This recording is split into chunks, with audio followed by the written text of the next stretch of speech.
गोकर्ण जी महाराज जब पिताजी जंगल में चले गए तो तीर्थ यात्रा के लिए निकल गए।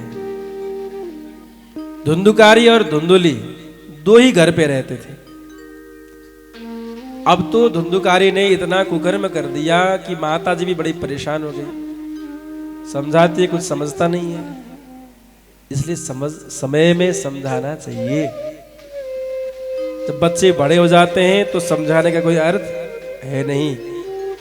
बाल्यकाल में ही संस्कार दीजिए ताकि बुढ़ापा सहज हो। वृद्धावस्था में संकट आ रहा है, कष्ट आ रहा है, इसका मतलब यही है कि हमने बच्चों को संस्कार नहीं दिया है। वृद्धाश्रम, ओल्ड होम हमारी संस्कृति, हमारी पद्धति नहीं है। ये तो पश्चिमी मुल्कों की पद्धति है। हमारी वैदिक पद्धति में तो पिता माता को भगवान का दर्जा दिया गया है। यदि माँ बाप को आप सेवा करेंगे तो भगवान आपको सहज रूप से मिल जाते हैं, स्वर्ग वैकुंठ में मिल जाता है ना। तो संस्कार जो है समय पे ही देना चाहिए। एक दिन धुंधुली जो है कष्ट को, अपमान को सहन न कर सकी और कुएं में गिर करके मर गई। धुंधुकारी अकेला हो गया। अब 5-5 उल्टा स्त्रियों को, पिंगलाओं को घर पे रख लिया। चोरी करता, डकैत करता। एक दिन तो ऐसा हुआ कि बहुत सारा धन जो है चुरा करके लेके आया। राज दरबार में डाका डाल करके खूब पैसे लेकर के आया, स्वर्ण मुद्राएं लेकर के आया। तो 5 स्त्रियों ने देखा कि भाई पैसे तो बहुत आ गए हैं, स्वर्ण मुद्राएं भी खूब मिल गई हैं। अब ऐसे ही घर पे रहेंगे तो किसी दिन राजा को पता चल जाएगा, हमारे साथ में जो सब पैसे हैं वो भी छिन जाएंगे। इसलिए अब कुछ तो करना पड़ेगा। तो सबने एक प्लान बनाया कि धुंधुकारी को ही मार देते हैं, उसके बाद अपने अपने रास्ते पे लग जाते हैं। संध्या के समय में, सोने के समय में उन पिंगलाओं ने सेवा के बहाने एक ने हाथ दबाया, दूसरे ने दूसरे हाथ, एक पैर पकड़ने लगी। कर क्या रही हो? सेवा कर रही है, सेवा कर रही है। जोर जोर से दबाने लगी पैर, और दूसरे पैर दबाने लगी। 2 हाथ 2 लोगों के हाथ में और पैर 2 के हाथ में। अब रह क्या गया? गला। एक ने जोर से गला को दबा दिया। जब गले के दबाने से भी धुंधुकारी नहीं मरा तो जलती हुई लकड़ी को ला करके मुंह में ठोस दिया। हृदय में, छाती में, वक्षस्थल में जलती हुई लकड़ी को ला करके रख दिया और उसकी मृत्यु हो गई। स्त्रियां सब अपने अपने रास्ते में लग गईं। इसके कुछ महीनों के बाद, कुछ सालों के बाद गोकर्ण जी महाराज जो तीर्थ यात्रा में गए थे, घूमते घामते अपने गांव में पहुंचे। जैसे घर पे अंदर प्रवेश किया तो वह धुंधुकारी जो था वो प्रेत बन करके बैठा हुआ था, कुकर्म के कारण से। देखिए, जो कुकर्म करते हैं, अधर्माचरण करते हैं, पापाचार करते हैं, वे सब प्रेत ही बनते हैं, भूत बनते हैं, चुड़ैल बनते हैं।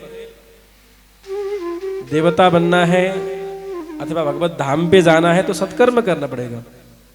कुकर्म करेंगे तो भूत प्रेत ही बनेंगे, ये पक्का है। कभी हाथी बन रहा है, कभी बैल बन रहा है, कभी क्या बन रहा है, वह प्रेत। गोकर्ण जी ने प्रश्न किया, तुम कौन हो?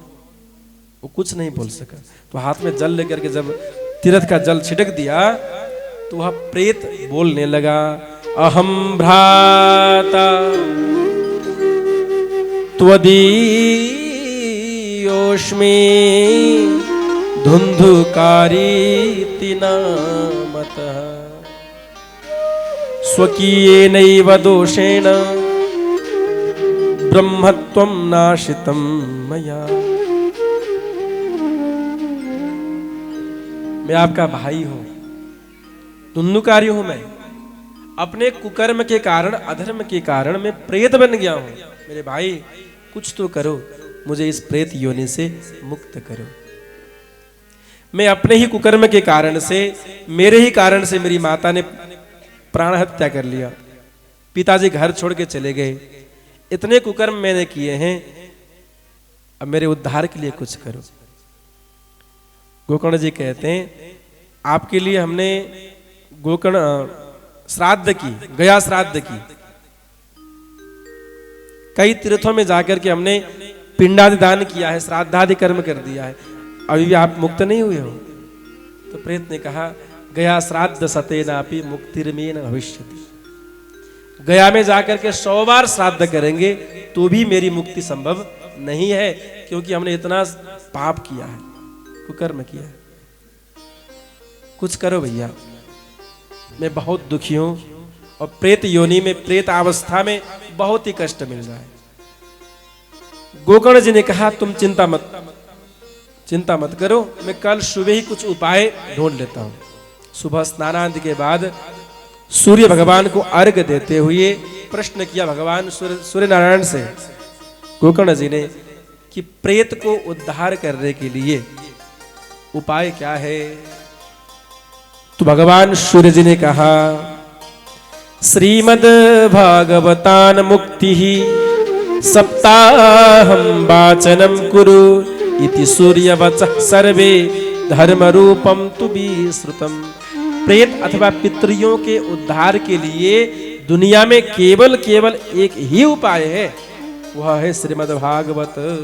बोल भागवत भगवान की, जोर से बोलिए ना, भागवत भगवान की।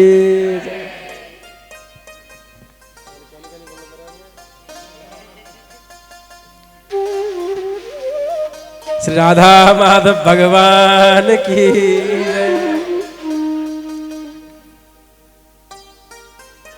भागवत करने की बात हुई तो गोकर्ण जी महाराज जी ने भागवत जी की आयोजना की। धुंधुकारी के लिए एक स्थान स्थापित किया गया, बांस का एक स्तंभ रख दिया गया जिसमें प्रेत आकर के बैठ गया। भागवत की कथा प्रारंभ हुई।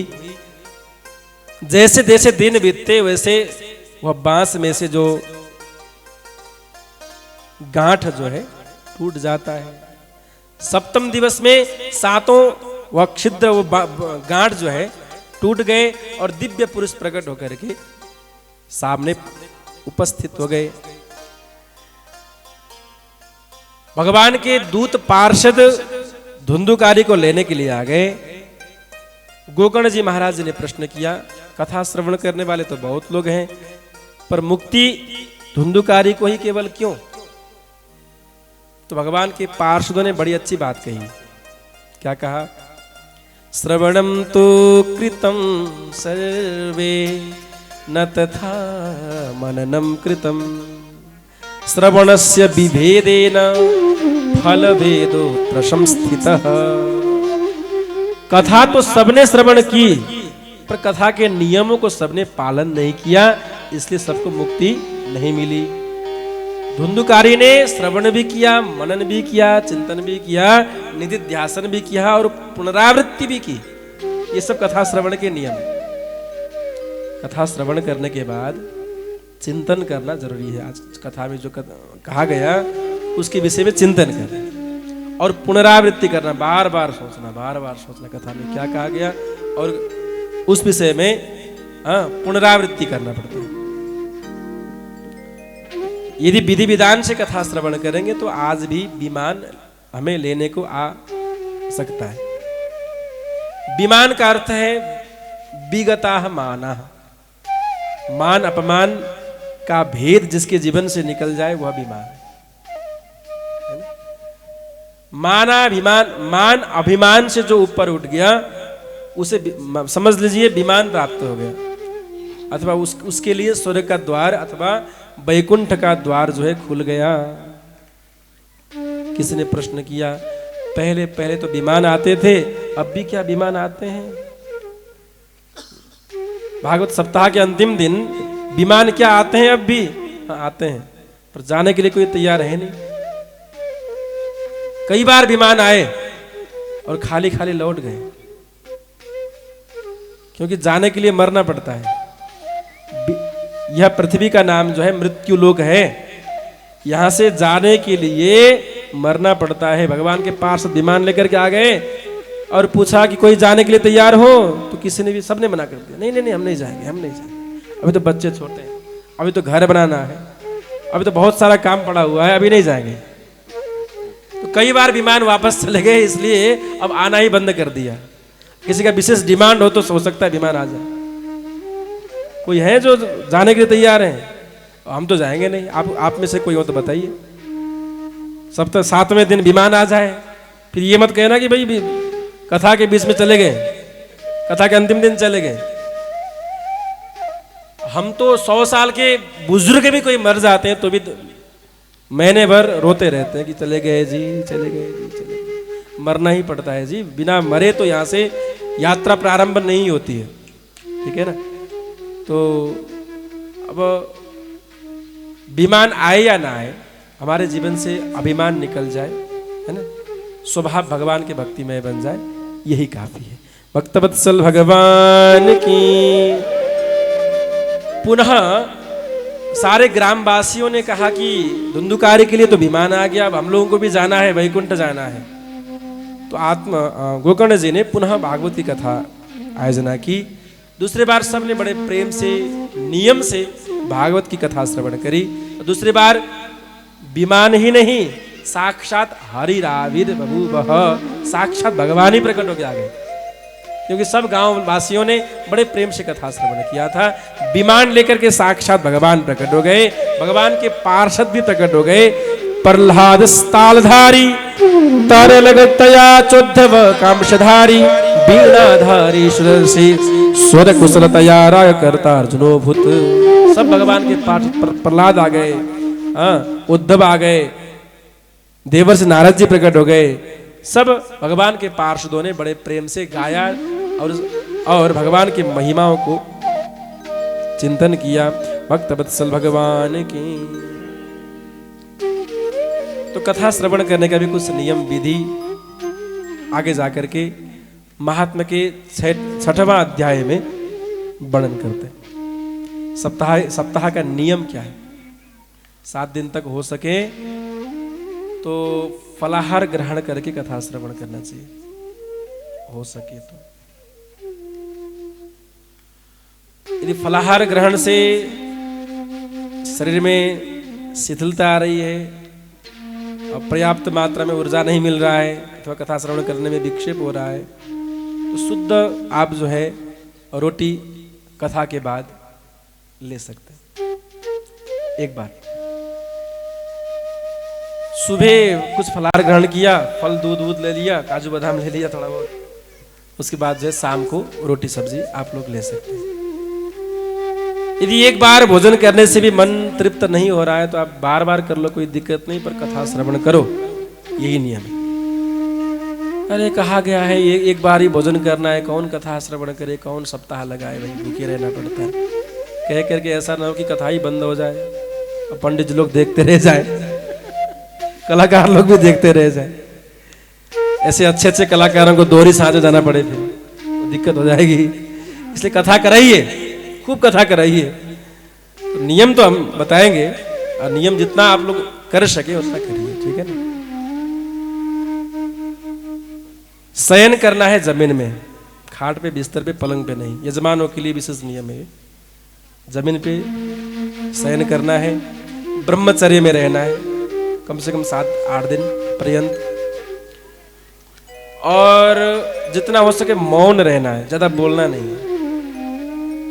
अभ्यागत अतिथियों के सेवार्थ किसी और को खटा दीजिए, किसी को और को लगा दीजिए। आप ही भीड़ जाओगे तो कथा में विक्षेप हो जाएगी, आप कथा भी नहीं सुन पाओगे, पाठ भी नहीं सुन पाओगे। और नियम है